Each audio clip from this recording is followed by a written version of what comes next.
Assalamualaikum warahmatullahi wabarakatuh. Perkenalkan, nama saya Davo Pramudia dari kelas 11 IPA 8.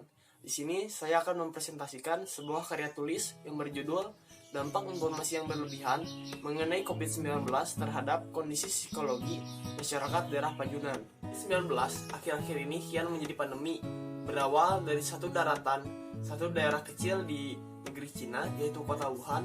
Sekarang COVID-19 telah menyebar ke seluruh dunia, termasuk Indonesia.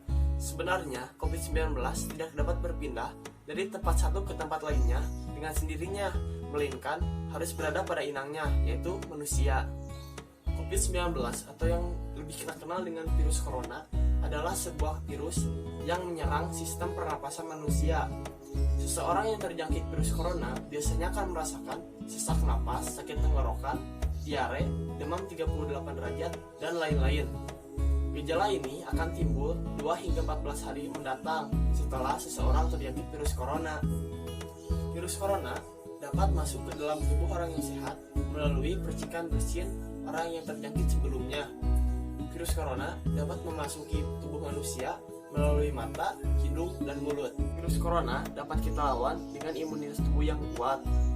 Virus corona tidak akan berdampak kepada kita selaku anak muda dan juga atlet. Virus corona akan berdampak pada lansia atau lanjut usia. Maka dari itu, kita harus saling menjaga satu sama lain agar kita terhindar dari virus corona. COVID-19 sekarang sudah masuk ke Indonesia dan telah banyak korban jiwanya. Maka dari itu, pemerintah telah menerapkan social distancing agar memutus mata rantai penyebaran virus corona. Di satu sisi, mendengar atau melihat berita tentang virus corona baik untuk kita ketahui. Namun, di satu sisi lain, terlalu sering mendengar virus corona akan berakibat pada kondisi psikologi manusia. Oleh karena itu, penulis akan mengangkat karya tulis yang berjudul Dampak Informasi yang Berlebih mengenai COVID-19 terhadap kondisi psikologi masyarakat daerah Pajunan. Berdasarkan latar belakang dan juga judul di atas, maka penulis akan mengangkat rumusan masalah sebagai berikut.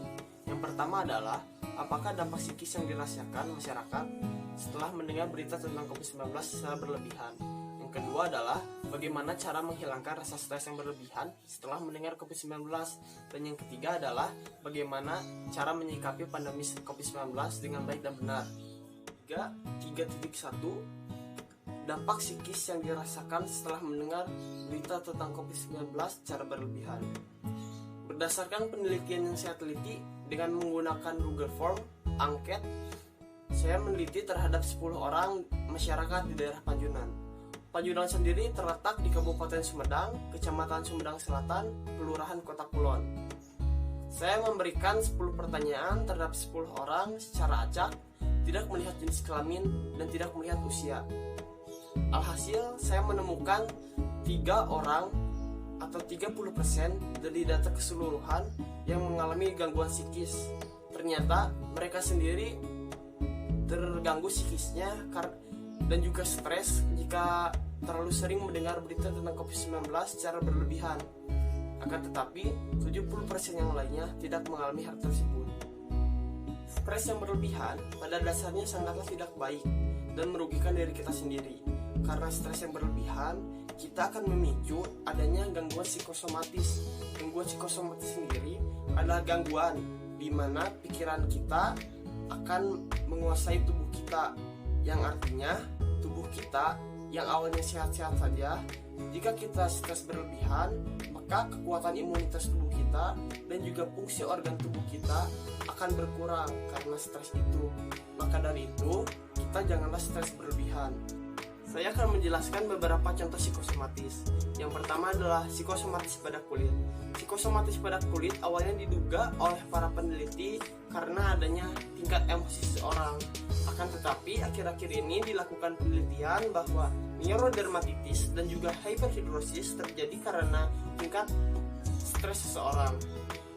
Neurodermatitis sendiri yaitu kondisi di mana seseorang mengalami rasa gatal yang berlebihan dan juga mengganggu. Kondisi ini memiliki ciri-ciri yaitu adanya bercak pada kulit. Kondisi ini diduga karena adanya reaksi saraf yang berlebihan. Sedangkan hyperhidrosis adalah kondisi fisik di mana seseorang mengeluarkan keringat secara berlebihan. Dalam kasus ini olahraga dan aktivitas di luar ruangan yang menjadi penyebabnya, akan tetapi rasa cemas dan rasa stres yang berlebihan. Yang kedua adalah psikosomatis pada sistem pernapasan. Contohnya ada hiperventilasi. Hiperventilasi adalah kondisi di mana seseorang mengalami kebiasaan menarik napas dengan tarikan yang panjang. Hal ini lagi-lagi disebabkan karena rasa cemas dan rasa tegang. Hal ini diketahui dapat mengganggu ritme pernapasan dan juga mengakibatkan asma. 3.2.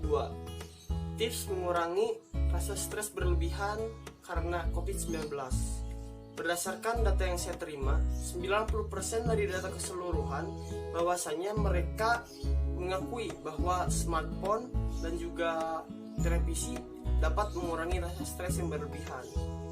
Karena pada dasarnya televisi seperti yang kita ketahui banyak acara-acara yang menghibur. Contohnya seperti acara-acara wayang orang ataupun wayang kulit, dan juga acara-acara musik, acara-acara hiburan seperti film, dan banyak lagi. Karena setelah kita melalui hari-hari yang padat, hari-hari yang sangat melelahkan, lalu kita disuguhkan oleh beberapa tayangan yang menghibur, otomatis kondisi psikis kita akan terbantu dan juga meningkatkan imun tubuh kita. Dan yang kedua adalah adanya smartphone. Smartphone sendiri tidak lepas dari keseharian kita. Di smartphone kita dapat melihat adanya YouTube, adanya sosial media, dan adanya yang lain-lain. Dengan smartphone kita dapat bercengkrama, dapat berkomunikasi dengan yang lainnya, sehingga kita dapat meningkatkan imunitas tubuh kita karena kita mempunyai rasa bahagia.